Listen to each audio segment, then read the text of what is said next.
Hey there, and welcome back to Utility Sports. If you do enjoy NFL mock draft content, this is the place to subscribe. Also, if you do enjoy the video, let's get to 200 likes on this entire video. That would be great. And now we're going to jump right into the mock draft. So, with the first overall pick, I will take this selection. For me, we saw Trevor Lawrence throw ultimately at his pro day. Urban Meyer really liked to see the competitive side of Trevor Lawrence. Obviously, Trevor Lawrence needs shoulder surgery. And I think it's the clear and obvious pick that it will be Trevor Lawrence. I just think Urban Meyer actually really adores him as a prospect, as a competitor. And that's what Urban Meyer is ultimately about. I say that they go with Trevor Lawrence. Yeah, I think you're nailing it there, Austin. Trevor Lawrence is going to be the first overall pick come the 2021 NFL draft. Now here at pick 2, looking at the New York Jets and GM Joe Douglas, which way do I think the Jets will actually go on draft night? Right now it's between about 2 different players for me, and I'm actually going to opt for Devontae Smith here at second overall. This is one of the earliest positions we've seen a wide receiver go in our mock drafts, and he's a guy who's gained a lot of steam. Last year was looked at as maybe a second-round pick, came into this year, played at a Heisman level, won the Heisman, won the Offensive Player of the Year award as well. He's been dynamic all season long for Alabama. I think he's played himself into a top 5 pick in this year's draft for sure. Yeah, very interesting pick. I have not seen this a lot in, quite frankly, any of the mock drafts to this point, but I think there is a pathway where we could possibly see this. But now we're moving to number 3, and the guy I thought that was going to is still here. That's Penei Sewell. I think they're going to continue to build around Tua. I think Penei Sewell is a great building block to do so. He can play left or right tackle, whatever you ask him to do. Ultimately, the best offensive lineman in this entire class. I love Sewell here to Miami. Yeah, Sewell to Miami is a perfect fit. And quite frankly, as a Jets fan, I'm hoping that Penei Sewell is our pick. However, I do not think that is going to be the way that Joe Douglas ultimately goes, at least at this point. The Jets pick being so pivotal here in this year's class, I feel like there's not a real clear option of which way he will go on draft day. But I think Sewell at 3 is a great pick. Moving into 4 at Atlanta, we have the Atlanta Falcons. And this is another one of those spots where I'm not necessarily sold on a specific way that they should go here on draft night. I think a trade down makes the most sense for them, but we're not doing trades down in this mock draft here. So I think I'm going to actually opt for Zach Wilson to be the Atlanta Falcons long-term QB option following Matt Ryan. Matt Ryan's not going to be going anywhere, it sounds like, this offseason. However, he is getting up there in age. They're looking to bring in someone who's going to mesh with head coach Arthur Smith here. Zach Wilson's going to be that guy, mobile, has a good, strong arm, can throw the ball outside the numbers, off the move, and is an accurate QB. I think that he's going to be a good fit there in Atlanta. Yeah, I think so. I think ultimately this is the long-term move, and I think Atlanta's kind of gearing towards a new shift. This is ultimately going to be a new direction for the Atlanta Falcons. Obviously, it starts at that quarterback position. I think this is actually a real possibility, and I think something that we really need to put on our radar. Now we're moving into pick 5. We have Cincinnati, and I think Cincinnati is very, very happy to see Jamar Chase still here on the board. That is who we are going to take, arguably the best receiver in the draft. It's either him or Devontae Smith. Obviously, Jalen Waddle's a phenomenal talent, but I think it really comes down to Smith and Chase. Obviously, the Jets went with Smith with that second overall pick. Cincinnati is able to pair Burrow with Chase with pick 5 now. Yeah, Chase, the second wide receiver off the board now in the top 5. And that really goes to show how dynamic and elite this wide receiver class can be, especially at the top end of the receiving class itself. And now at pick 6, I have the Philadelphia Eagles here, and I'm going to stick right at that wide receiver position. I'm going to go grab Jalen Waddle. He's going to be the receiving option number 1 for Jalen Hurts next season. It sounds like the Eagles are going to move on from Carson Wentz, and they're not going to let history repeat itself here with having a QB who doesn't have anyone to throw the football to. They're going to make sure they can go out and get a guy who has elite athleticism, elite speed, and they're going to give Jalen Hurts a weapon to throw the football to. That is Jalen Waddle here at pick 6. Yeah, I think that Jalen Waddle is a phenomenal fit in Philly. I think it's really going to work. They're going to have 2 burners in Rager and Jalen Waddle. I think Jalen Waddle definitely works the short to intermediate routes a little better than a guy like Jalen Rager does. But I think Waddle is a good fit here. And the Eagles are really looking for a dynamic playmaker at their wide receiver position. This makes sense. Now we're sitting here at pick 7. We have the Detroit Lions. I think the Detroit Lions are ultimately looking at a quarterback for the future. I don't think that they believe in Goff long term. So I do believe that Justin Fields will be the pick here. I think a lot of Lions fans would be happy to see a selection of a quarterback. I know a lot of Panthers fans are hoping that they can get a quarterback too, but all of a sudden the board's playing out to where they have to make a big time decision at 8 if they want to stick at quarterback or if they want to opt to continue to build their defense possibly. Yeah, ultimately here at 8, with Fields off the board, Zach Wilson off the board, I just don't necessarily see the Panthers going Trey Lance quite yet. Maybe a trade down or possibly a trade leveraging for another player that is a starting level QB in the NFL, possibly a guy like Marcus Mariota. We have a video up on the channel about that. Go check it out, guys, if you haven't already. And here at pick 8, I'm looking around. I think it's going to be Kyle Pitts, actually, the tight end out of Florida. My reasoning for Kyle Pitts coming here is you're getting an elite weapon, someone who's versatile, can line up all over the field at a severe position of need on the offensive side of the football. Yes, they need linebackers. Yes, they need cornerbacks. But I think Kyle Pitts is the can't miss guy here that's still on the board that fits one of their positions of need. Absolutely. I think Kyle Pitts in Carolina is a great building block long term. Obviously, they need to figure out that quarterback position, like we had mentioned, but I do think that for Carolina, it makes sense to go with arguably the best player still available on the board. Now we're sitting here at pick 9. And I think it's been pretty clear and obvious that Denver is going to address that cornerback position. Obviously, Boye is out. So now they are going to replace him and take Patrick Surtain, the sticky man-to-man corner from the University of Alabama. I think ultimately it comes down to him or Farley, but I think there is going to be a leaning preference in Vic Fangio's defense for a guy like Patrick Surtain. Yeah, you mentioned Caleb Farley possibly going right after him here with the corner out of Virginia Tech, and that's what's going to happen here. It seems almost impossible to get these two guys separated from each other in the mock drafts this year. Farley comes in with the Dallas Cowboys now as the pick there, and I really just don't see another way that the draft really plays out than those two being stuck together, whether that's 8-9, 9-10, possibly 8-10 being the furthest separation. I just don't really see anything else happening with the needs of those teams there from 8 to 10. Absolutely. And now we're sitting here at pick 11, and this is kind of an interesting point in the draft because the New York Giants could ultimately look to address that wide receiver position. But at this point, they might be looking to trade back with the selection. I also think it's a possibility that they look at a guy like Rashawn Slater still to this point.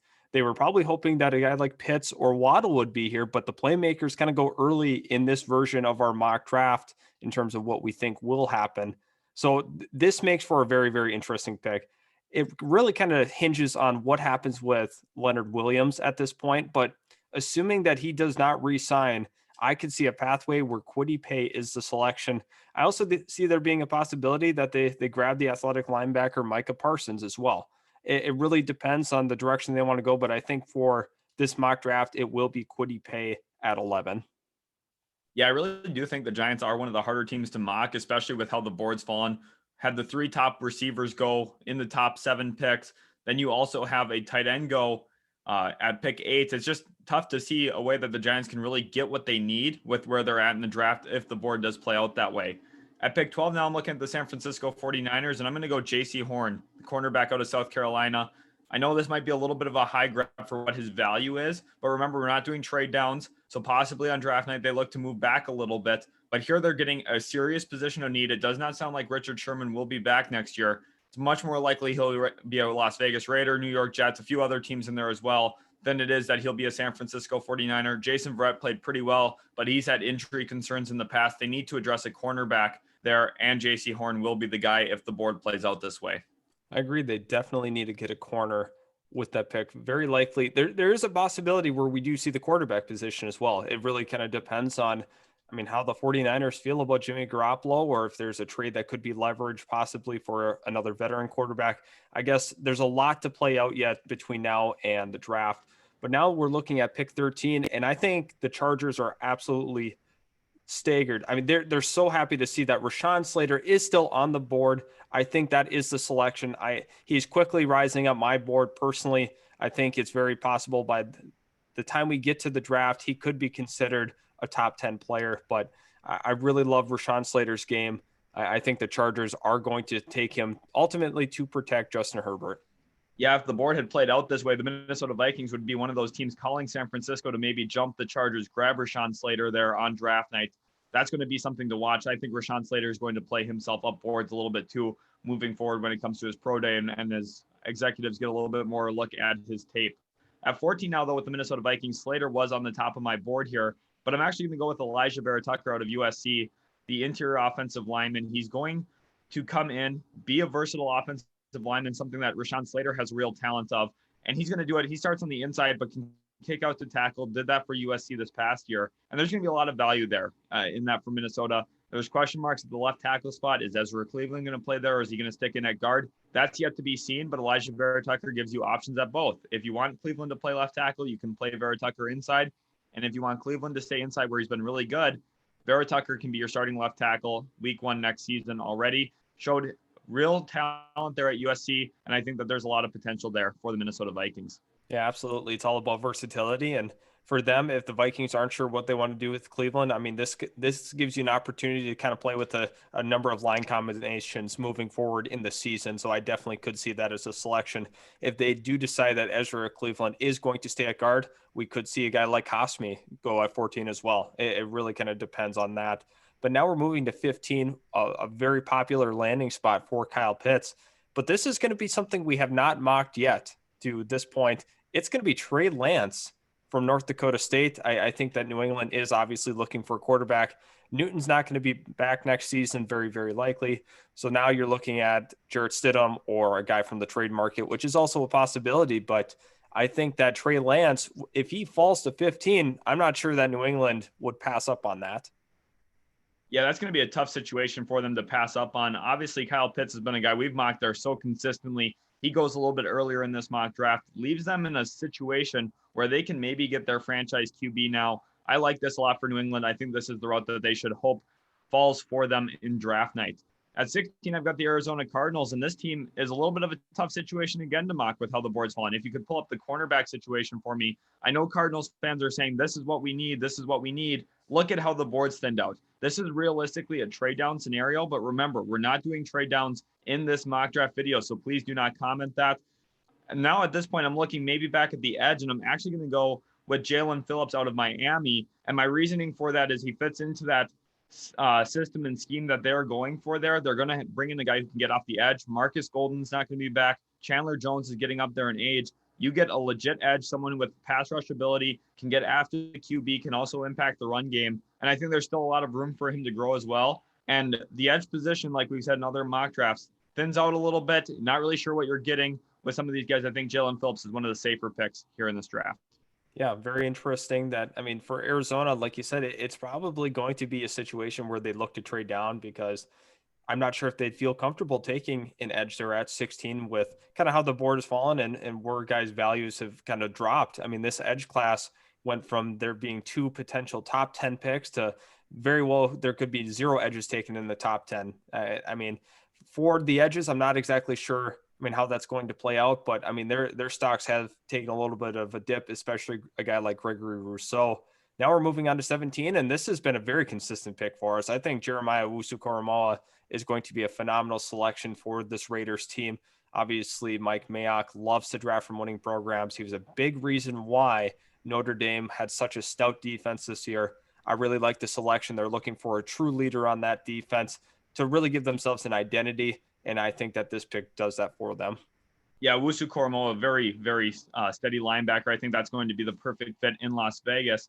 And now at 18 here, I'm looking at Micah Parsons still being on the board, and he's going to be the pick for the Miami Dolphins. They got Penei Sewell early. They come back, grab the most athletic linebacker in this class, in my opinion, someone who's going to be able to play downhill. I think he fits very well next to Kyle Van Noy in that defense there that they're building up in Miami. And this is a really strong draft for them thus far. Grab the best tackle in the class, arguably the best linebacker in the class. And that's a really good starting point for the Miami Dolphins. They're probably going to be a playoff team next year if this draft plays out this way.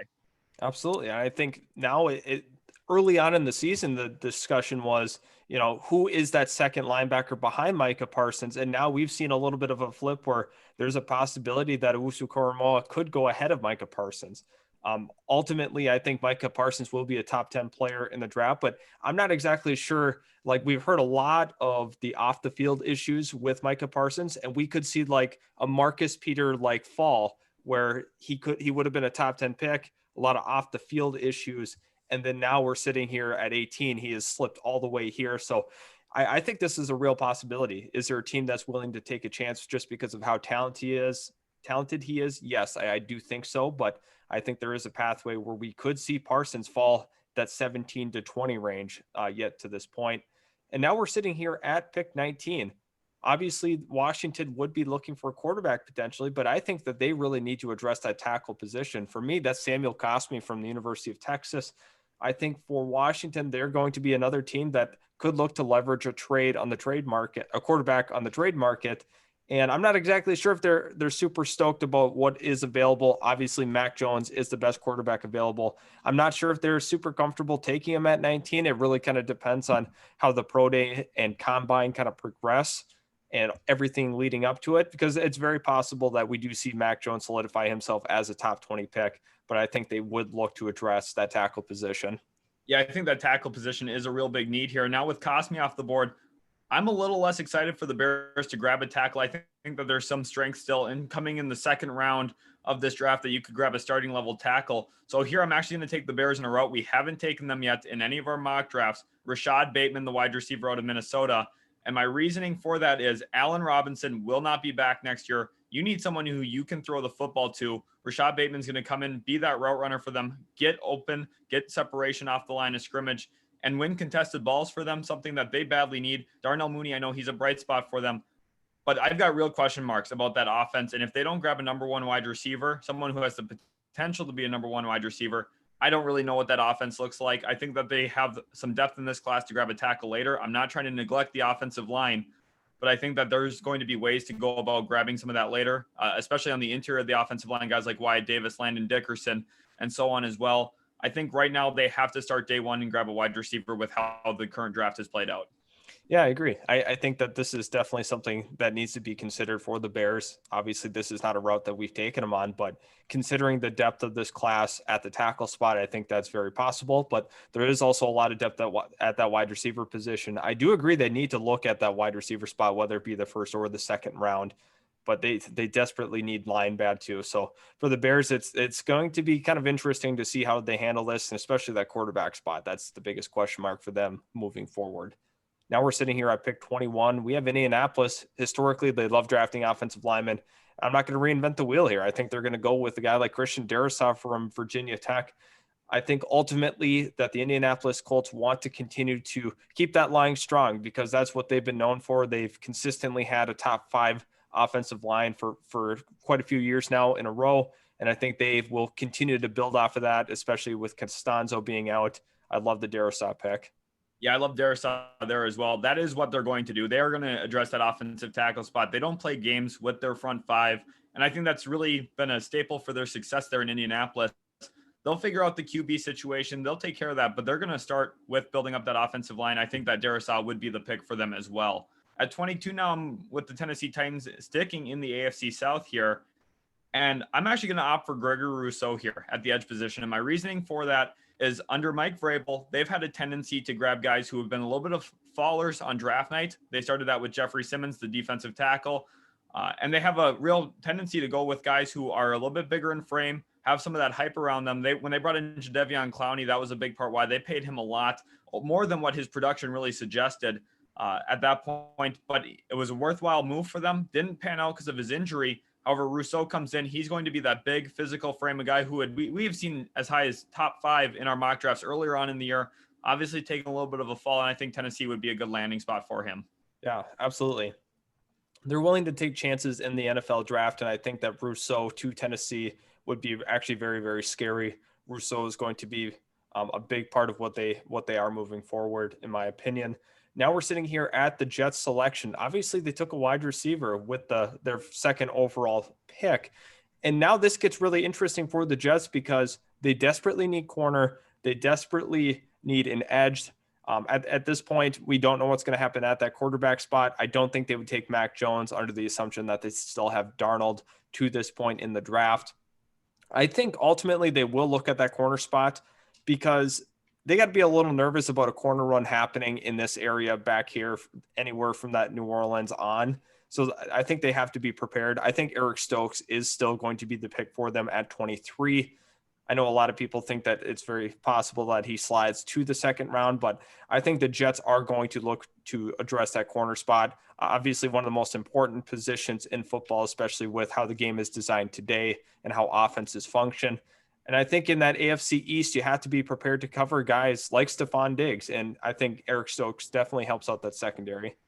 Yeah, as a Jets fan, I think you nailed it here. Cornerback is, in my opinion, our actual biggest need when you look at what we have on this roster right now. You need to have guys who can match up with number one receivers. And for the last few years, we just haven't had that.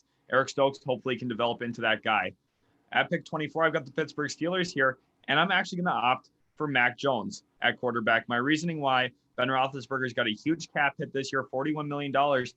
Their owner, Art Rooney, came out and said that he doesn't see Ben Roethlisberger coming back at that number. They're going to have to focus on restructuring. And he's also getting up there in age. They've tried the Mason Rudolph thing. We saw how unsuccessful they were despite an elite defense. They stayed out of the playoffs. Just having Roethlisberger back really improved that roster.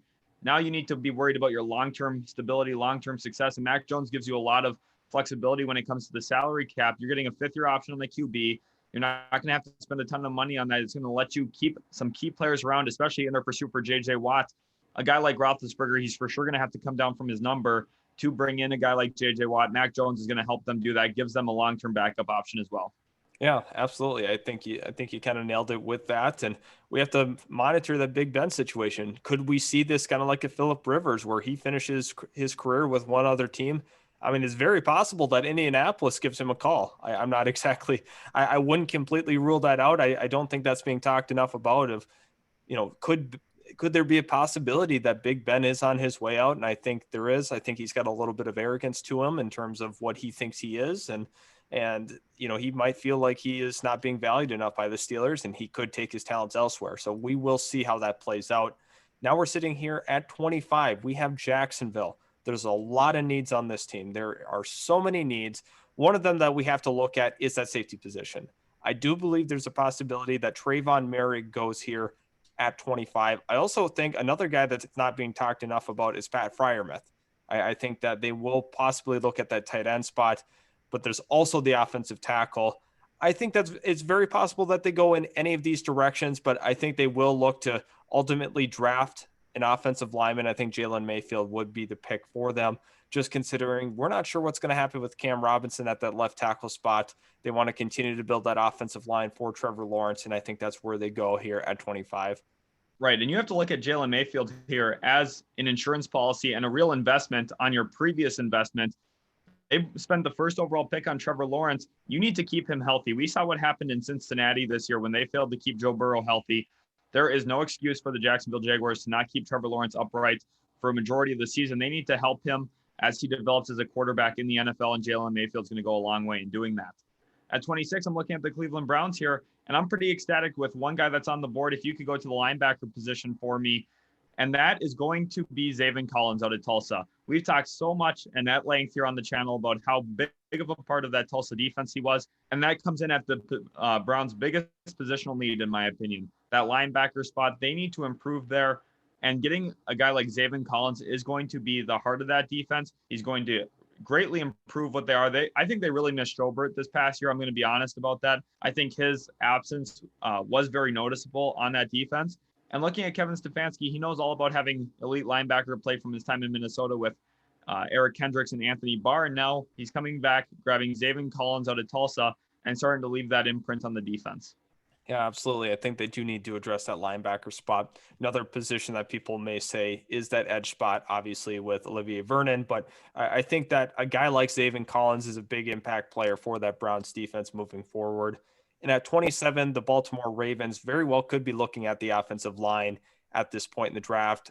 A guy possibly like Wyatt Davis, Creed Humphrey. It really depends. But I think ultimately they have to be prepared on defense for a departure of Matthew Judon, because Matthew Judon is going to command a ton of money, and I don't think they have that money to necessarily keep him around. So Joseph Osai from Texas would be the pick.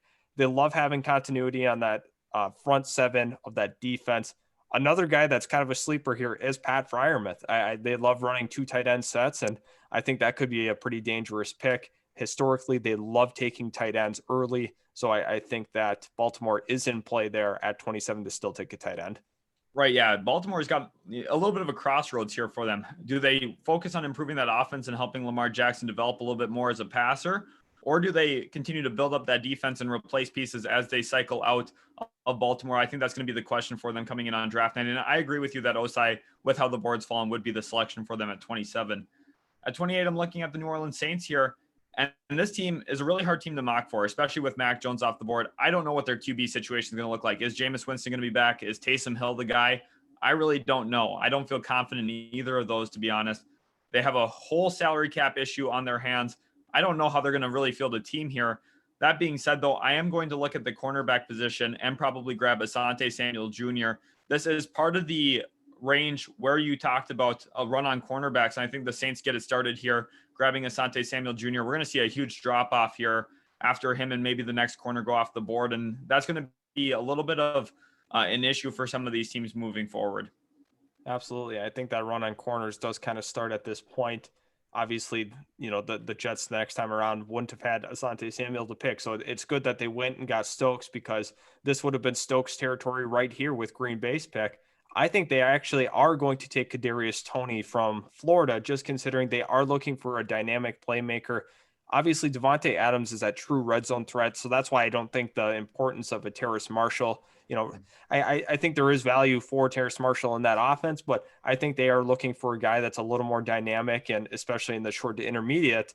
But for me, Terrace Marshall would be a good pick here too. But I think that Kadarius Toney is probably a better fit here at 29.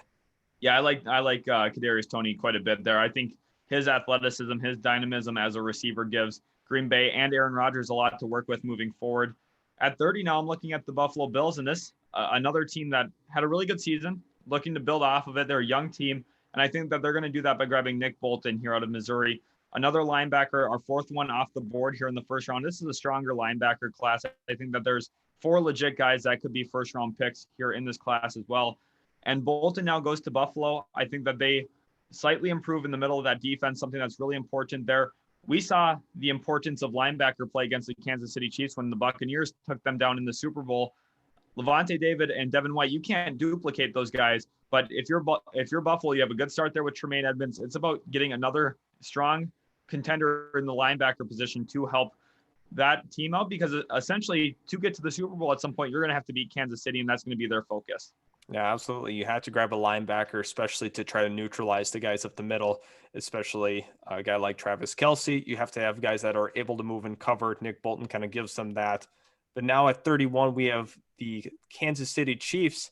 Obviously, I think they're the team to beat going into next year still. I don't think that – I think they are still the favorites for me personally moving forward next year. How are they going to build off of what they were able to do this year? I think they need to grab a wide receiver, considering that they only have 2 under contract. I couldn't imagine how dynamic this offense would be with a guy like Terrace Marshall Jr. True red zone threat. I think he's going to be one of the better players in the draft. I think getting him at 31 is kind of a steal. I know a lot of people aren't as high on him as I am, but I think personally him with Patrick Mahomes is extremely dangerous. Right, and you're giving the Chiefs a little bit more dynamism into that offense. The absence of Sammy Watkins, he just didn't really live up to that contract there in Kansas City. Mecole Hardman, you kind of have to scheme him open, scheme him into certain things. Terrace Marshall is a legit receiver, can get you red zone targets, and I think opens up that Chiefs offense a little bit more, which the rest of the league should be scared of. At 32 now, the final pick here of the first round, I got the Tampa Bay Buccaneers, and I'm actually going to opt for Christian Barmore, the interior D lineman out of Alabama. I think he's played himself into a low-end first round pick or a high end second round pick. And my reasoning for going him here at Tampa is they need to focus on ways to improve that team and stay at a Super Bowl contention level without having to rile up the salary cap and pay a ton of money. And that's going to be moving on from Ndamukong Suh, putting Barmore on the line next to Vita Vea instead moving forward. Saves you money, allows you to maybe bring back Shaq Barrett, hopefully Chris Godwin, and that's going to be really where they start this offseason, trying to build that up. Yeah, it's going to be really tough to bring everybody back, and the reality of it is they won't be able to. So what can you do on your end to kind of mitigate what happens there in free agency? Because they are clearly going to lose some guys, whether it be at the wide receiver position or along the defensive line. So whatever they can do to kind of mitigate that, their losses there, I think is a smart plan moving forward. But thanks everybody for tuning in. Leave a like if you did enjoy the video. Also subscribe if you enjoy NFL mock draft content. Thank you so much for tuning in, and we cannot wait to see you guys in the next video.